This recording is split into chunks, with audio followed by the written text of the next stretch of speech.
कक्षा 11वीं, विषय जीव विज्ञान, अध्याय 4 प्राणी जगत। इसमें हम 2 अंकों के प्रश्नों की बात करते हैं।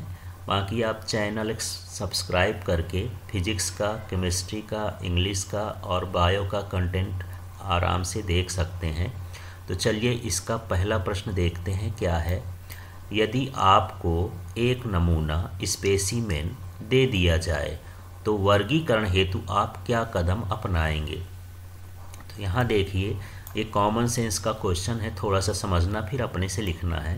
प्राणियों की संरचना एवं आकार में भिन्नता होते हुए भी उनके कोशिकीय व्यवस्था, शारीरिक सममिति, प्रगुहा की प्रकृति, पाचन तंत्र, परिसंचरण तंत्र, जनन तंत्र की रचना में कुछ आधारभूत समानताएं पाई जाती हैं।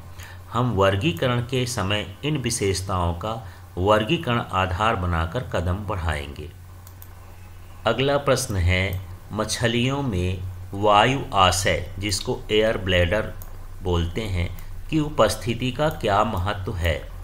तो मछलियों में वायु आशय एयर ब्लैडर की उपस्थिति में उत्प्लावन में सहायता करती है। उत्प्लावन का मतलब है यदि मछली गहराई में चली जाती है तो एयर ब्लैडर में यदि एयर भर जाती है तो एयर हल्की होती है, जिसके कारण मछली ऊपर की ओर आ जाती है। तो वायु आशय के कारण मछलियां जल के निचले स्तर में जाकर तैर सकती हैं और ये ऊपर भी आ सकती हैं। उदाहरण के लिए हिप्पोकैम्पस, एक्सोसीटस, रोहू, क्लेरियस। तो इस तरह से एयर ब्लैडर की उपस्थिति उत्प्लावन में सहायता करती है और गहराई में जाने में भी सहायता करते हैं। अगला क्वेश्चन देखते हैं, मनुष्य में पाए जाने वाले कुछ परजीवियों के नाम लिखिए। तो मनुष्य में पाए जाने वाले परजीवी निम्नलिखित हैं। तो ये है टीनिया सोलियम, और ये है एस्केरिस लुम्बिकॉर्ड्स, और ये वचेरियन ब्रैंकॉप्टी। तो इस तरह के कुछ जो है परजीवी हमारे शरीर में पाए जाते हैं, ये कृमि हैं।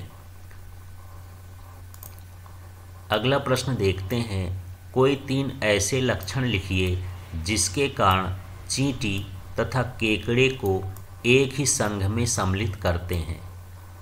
तो दोनों के उपांग पैर संधियुक्त होते हैं, दोनों में एक जोड़ी संयुक्त नेत्र होते हैं, दोनों में शिकार पकड़ने के लिए पेडिपल्स पाए जाते हैं। इस तरह से दोनों में ये संरचना समान होती है, तो चींटी और केकड़े एक ही संघ में शामिल किए जाते हैं। अगला है, प्रोटोकार्डेटा जंतुओं के 3 लक्षण लिखिए। तो इनका नोटोकार्ड कशेरुकदंड में विकसित नहीं होता है, इनमें मस्तिष्क बॉक्स एक जबड़ा नहीं पाया जाता है, इनमें जोड़ेदार उपांग नहीं पाए जाते हैं। उदाहरण हर्डमानिया। तो इस तरह से प्रोटोकार्डेटा जंतुओं के 3 लक्षण हैं, कशेरुकदंड विकसित नहीं होता है, मस्तिष्क बॉक्स और जबड़ा नहीं पाया जाता है, जोड़ेदार उपांग नहीं पाए जाते हैं। कोई 3 स्थिर जंतुओं के नाम लिखिए। तो ये है ल्यूकोसोलेनिया, साइकान, ग्रेंसिया। पोरीफेरा संघ के जंतु स्थिर होते हैं। उपर्युक्त तीनों जीव संघ पोरीफेरा के ही हैं। अगला क्वेश्चन है, ग्लास स्पंज किसे कहते हैं। तो कुछ स्पंजों के कंकाल पारदर्शी होते हैं एवं इनकी कंटिकाएं सिलिका की बनी होती हैं। पारदर्शी होने के कारण इन्हें ग्लास स्पंज कहा जाता है। उपसंघ यूरोकार्डेटा के 3 लक्षणों को लिखकर एक उदाहरण दीजिए। तो चलिए यूरोकार्डेटा के लक्षण देखते हैं। इनके प्रौढ़ में नोटोकार्ड नहीं पाया जाता, जबकि डिंभकों में पाया जाता है।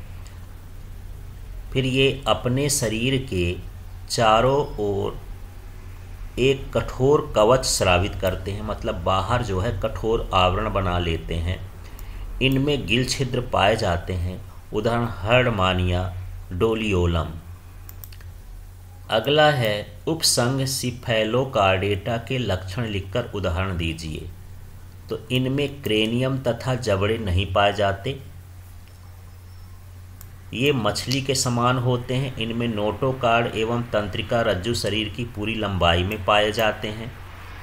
इनमें कवच नहीं पाया जाता। उदाहरण है एम्फीऑक्सस। तो इस तरह से इस चैप्टर के 2 अंक के इम्पॉर्टेंट प्रश्न थे।